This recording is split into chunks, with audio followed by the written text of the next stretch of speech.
Good morning, everybody. Today is Friday, April 10th, but you won't be seeing this until Monday, April 13th or later. It is morning for me. Hopefully, you're doing this sometime in the morning or afternoon, and if not, I don't really judge you, so everything's okay. I am going to have a little mini lesson for you on criteria and constraint. I think it's best if I'm able to explain it.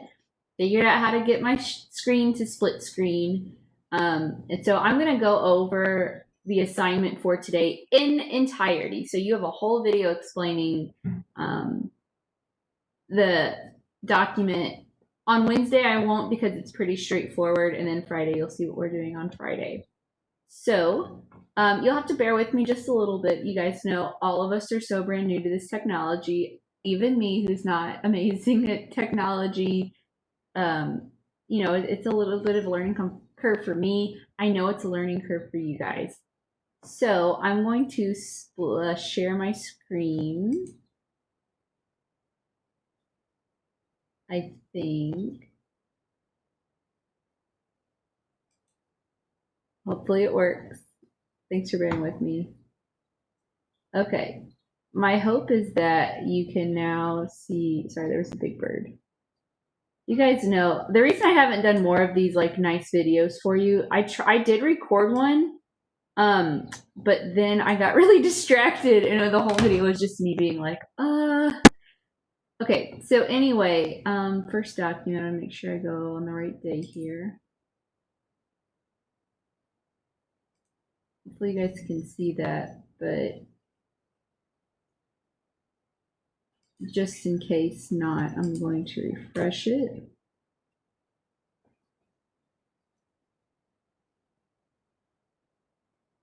Okay, hopefully this isn't all for nothing, you guys.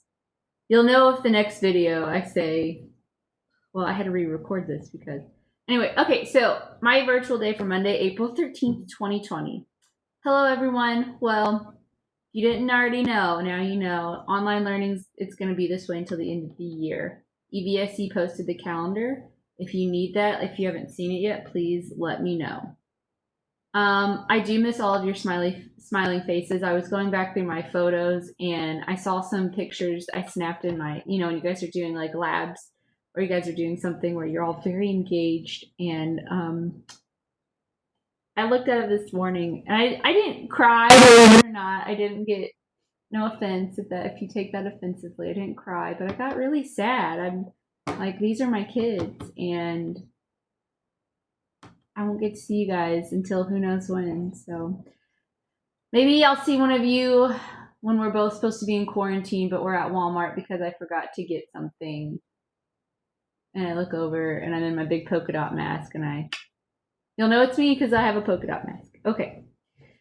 Back to learning. All right. So please see the assignment below. We're adding our learning target and success criteria on all our future assignments to help you focus on exactly what you need to know. The first two, sorry, I'm just moving my camera a little bit. The first two assignments we did, I don't feel like I gave enough direction for. Maybe you weren't sure exactly what I'm expecting of you, and I thought, well, how am I going to get them to know that? Best way is for me to have your learning target and success criteria there. So I'm going to start posting that. Reminder to you, reminder to your parents if they're helping you out. A learning target is the general idea or focus of our entire unit. So we're going to have two different learning targets from now until the end of the year. The success criteria are the steps. I think about them like a checklist of the stuff that we need to know. So our learning target that Indiana said, okay, out of all the things you had left to teach, here's one of the two things that you need to really focus on. Identify the criteria and the constraints of a design to ensure a successful solution. That's the big picture, big idea.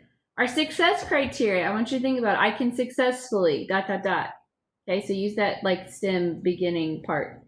I can successfully identify a criteria in an engineering design.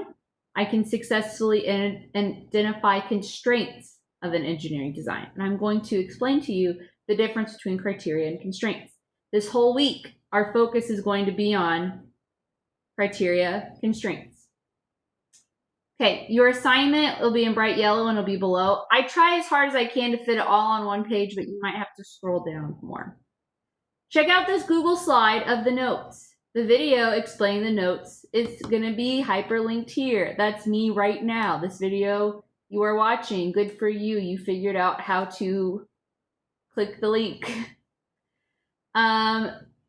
You'll need the next step. You'll need it for the next step. You'll need it. Oops. See, sometimes I forget. You guys know this. You'll need it for the next step. You're going to take a quiz to show mastery that you know you can identify a criteria in an engineering design. You can identify constraints in an engineering design. That easy, okay? So don't do the quiz until after you go over the Google slide with me. Some of you maybe don't even need me to explain the Google slide to you, and if you're watching this, you're like, oh, whatever, I know what those mean. I don't think it will hurt, right? Especially if you really, really, really miss my voice. So I'm going to go ahead and start the notes. Okay. Hopefully you guys can see. Let me go up here. Okay, so criteria and constraints, I have a basic definition because if you're like me and you are to learn it, I got to read it. I can listen to you talk all day, lady, but I got to read it to learn it. That's what this is for you. Okay? I hope someone's doing yard work outside. Hopefully you can't hear them. Probably my neighbors.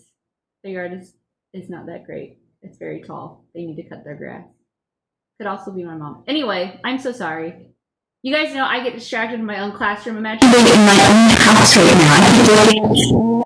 Sunbathing and eating food. Drippy and Aziz are sleeping still. My fish tank, which the light's not on, but that's okay. Next time I'll turn the light on.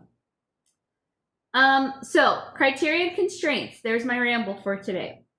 Once we've identified the problem in engineering, we have to identify what are the criteria and what are the constraints of a project. So criteria, just like success criteria, there are rules or direction that must be followed. There are requirements that must be met.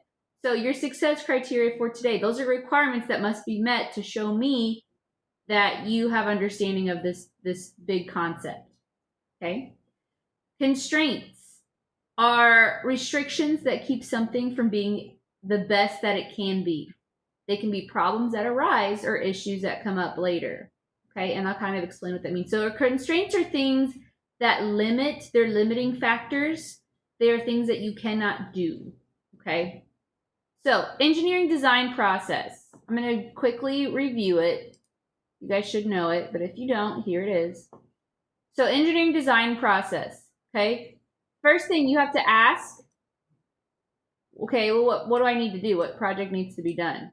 Okay, I'm showing you where the criteria and constraints kind of happen in this engineering design process, okay? So first I need to figure out, well, what's the problem at hand that I need to solve? Next, I'm going to do some research. Has this project been done before? Can I do this project? All of those things. Now, I would say criteria are probably going to happen. Oh man, is there like a drawing tool? Sorry guys. I'll use this. Criteria are probably going to happen. I'm so sorry. This should be easier, but it's not. They're probably going to give you a list of criteria before they're going to, let you imagine everything. I would hope so, at least. Move this. Okay? So criteria are going to happen before the imagine process. Remember, imagine is like, okay, let me think about how I'm going to do this. Next, you're going to probably imagine all the possible solutions. Okay? So you use your criteria. You have all these prototypes in front of you. And then you're going to start planning. You're going to select one prototype or one idea and start planning from that idea. And that's probably where you are going to feel, I'm so sorry. I'm just getting so many weird text messages today. Oh. I'm so sorry. This is probably where your constraints are going to come in. They honestly could come in between imagine and planning.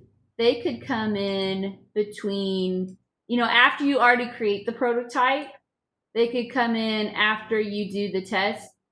Constraints can come in anywhere. I'll make these. Okay. So constraints could come in anywhere. They might even come in before you have to improve it. And that's why you have to improve it. Okay. So I'll say constraints can come anywhere. But criteria probably need to be before you have to design your project, after you do research. Because after that, it almost just becomes a constraint. And I think you'll see what I mean. Okay. I really want to ask you, do I have any questions at this point? But maybe write them down, type them out, hold on to them for a little bit, okay? So I'm going to explain examples, criteria for you, okay? I'm a picture person. I put some pictures. Criteria, rules, direction, checklist, okay? I put a grocery list on there, right? I went to the grocery store and I'm try to go as infrequently as possible, meaning I try to go as little as possible. I went on Tuesday or Wednesday. And I have a checklist of things because if I do not, you guys already know my little scatterbrain, I will forget half of what I need to pick up. And that happened last week, which is why I really wanted to make homemade pizza with homemade crust and homemade sauce.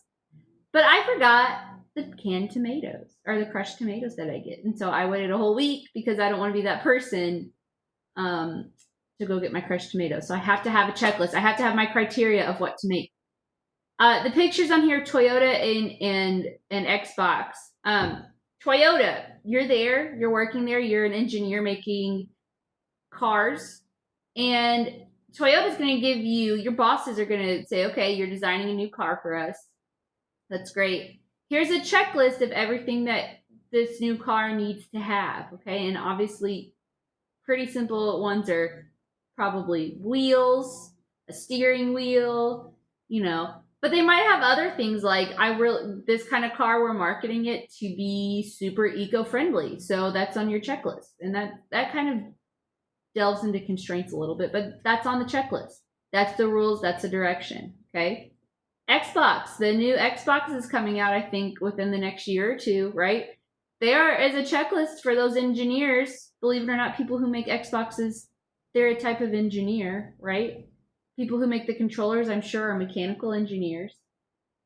Okay, so those mechanical engineers are given a checklist by Microsoft, by Xbox, that says, hey, you need to make sure you have all the correct buttons and in the correct color. It needs to fit into somebody's hands comfortably. Those are the criteria. So before they start designing anything, they have to look through their checklist. And those are criteria. Constraints. I watched this video, so you didn't have to. You may watch it if you like to. It's an old British man talking about constraints. He's a little dry and not fun, and I have all these pictures on here, okay? Constraints are things that I think of them like roadblocks that can come up in your project. Big constraint, okay? Time, clock. So going back to our example, you work at Xbox and you're making the new controller, just the controller, okay? A constraint might be time. Well, okay, we just gave you this project. You make a new controller. You have 2 months to make this controller, okay? Time is a constraint. Sometimes it's enough time. Sometimes it doesn't feel like enough time. Constraints in your everyday life. This virtual assignment is due as a due date. I don't know what it is right off the top of my head. I will. This virtual assignment has a due date. So your constraint is to get this project done, this assignment done in that amount of time. Okay? Time's to me the easiest one to think about. Resources. Okay? So resources are things that are available to you to build or create your prototype or your design, okay? So Xbox might say, okay, you have to make your controller out of plastic, like 40%, well, probably more than 40% plastic, 85% plastic, and 15% metal, okay? And so you have to work with those percentages. We'll kind of get into that when we talk about budgeting. You have to make the controller based on those percentages. So resources, the things it can be made out of. For example, we won't get to do it this year, but last year we made prosthetic bird beaks, and you had limited resources. You had a red like plastic cup, you had string, tape, pipe cleaners. Those were your resources. You couldn't add extra resources. I had students, can I bring this from home? No, that's a constraint. Okay. Budget and money. That's a really, really big one, especially if you are a professional engineer working for a company. As much as I wish that, if you ever find yourself there one day, as much as I wish that you could have all the money in the world to create what you want, it usually doesn't work that way. They're going to tell you, okay, you have to make this new controller. You have a budget of, let's just say $10,000. I have no idea what the budget would be.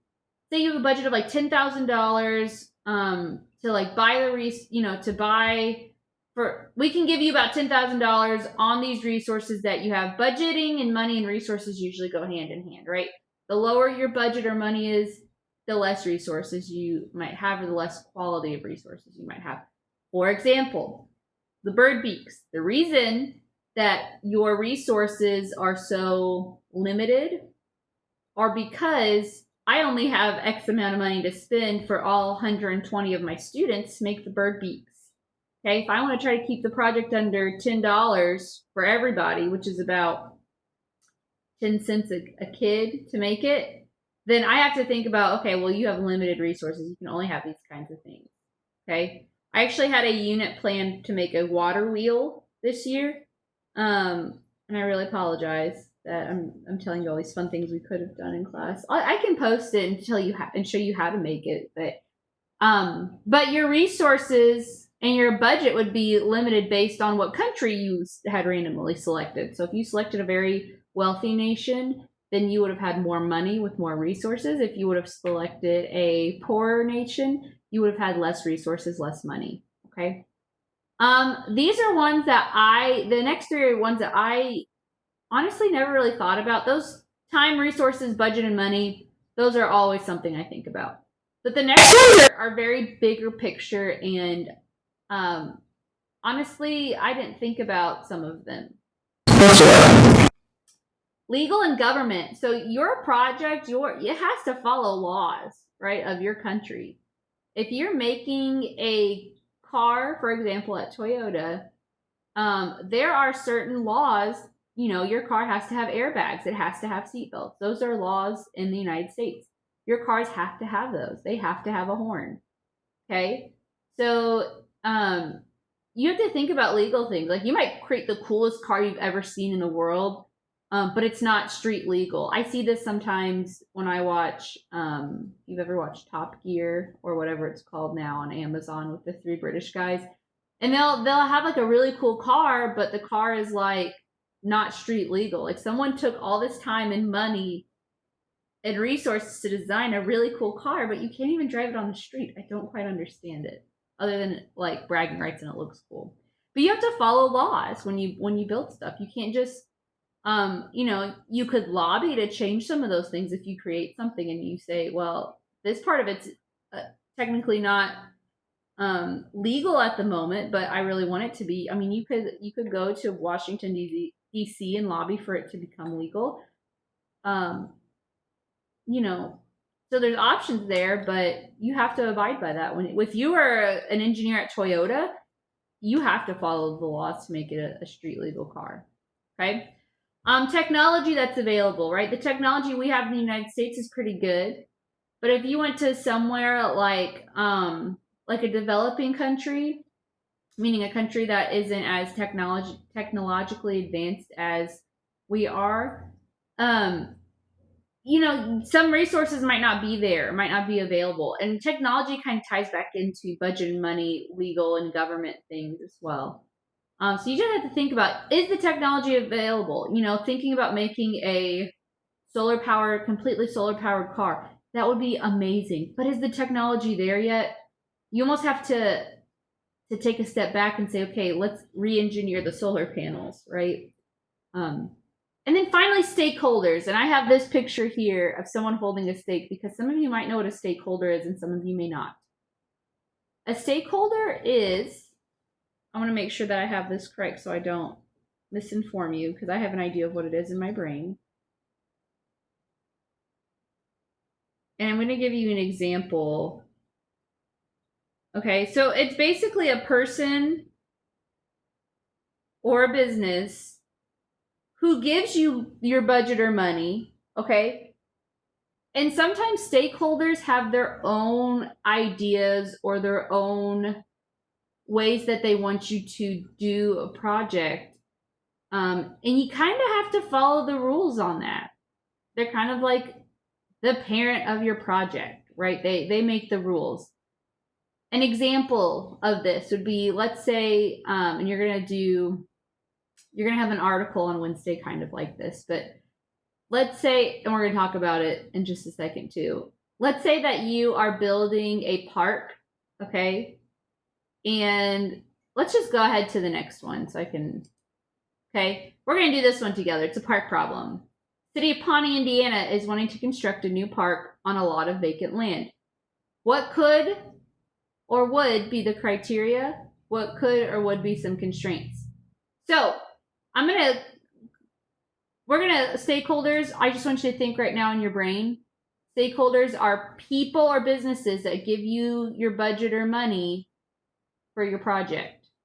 Okay? Maybe it's all of the budget or money, maybe it's a little bit of it. Okay. So let's think about the criteria. Jump back. Criteria, rules, direction, checklist. So what are some things that would have to be... I really thought I could doodle on this. Yes, I can. Good. Oh, man. Okay.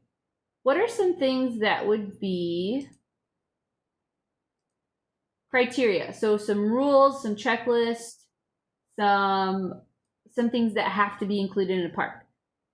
I'm just going to, because I can't obviously ask you guys, there has to be a playground. Okay. Oh, man. I have a touch screen. Let me see. That's much better. Okay. Playground. Okay. There might have to be a slide. People really love slides. Okay. Maybe a picnic area. Won't let me put my dots on my eyes. That's great. So slides, picnic area. Maybe there's like a nice little hiking trail. Okay. Those are some examples. I really, honestly do not like this annotate tool. So I'm just going to type on the next one. I'm just going to go ahead and type here too. Okay. So some examples, slides, playground, picnic area. I want you to think right now in your brain. Something, if I didn't put it, maybe you couldn't think of anything else. I'm going to think right now in my brain. Trees, okay? You want to have nice shaded areas. Trash cans, because I don't want litter everywhere. And recycling. Okay? You can think of some more. That's awesome. Now, some constraints, okay? And I'm just going to list one constraint from each of these categories. So time. Maybe you only have 1 year to create a plan and build the park. Not a lot of time. Okay, so you probably can't do these big, custom, extravagant playgrounds. You're probably going to do something pretty simple. Okay? Money. Let's say that you raised and have, I have no idea how much a park would even cost. Let's say you have $50,000 for this project.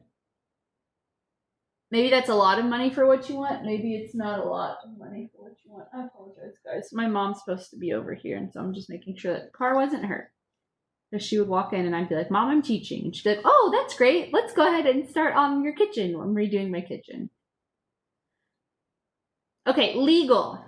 Let's say, believe it or not, in some cities and some states, merry-go-rounds are illegal because they're too dangerous. So we could think of, is the equipment legal? We could also think about curfew. You've ever been down to Mickey's Kingdom right off the riverfront? It closes at like dawn to dusk. Like it's open and closed dawn to dusk. That means if you were there, I have 2 minutes left. If you were there, after those hours, you can be arrested. So you gotta make sure you have it there. Stakeholders.